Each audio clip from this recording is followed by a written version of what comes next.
皆さんこんにちは。ピザは大好物だけど、それ以上に神団長が大好きな旅人です。では早速食べていきます。まずこれ見てください。焦げ目が本当に美しいですよね。チーズの匂いがしてもう我慢できない。まずは表面にキノコ見えますよね。これ真ん中にサラミがぎっしり挟まってるの分かります？これもう美味しいでしょ。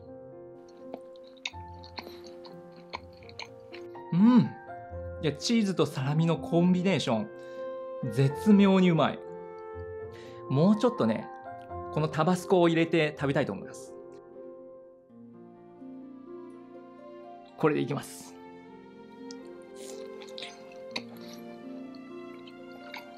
ケチャップたくさんかけて食べるの大好きなんですよ。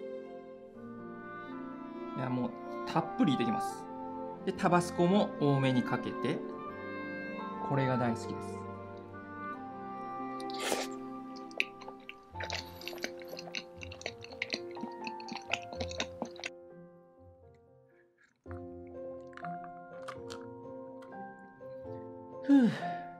幸せ。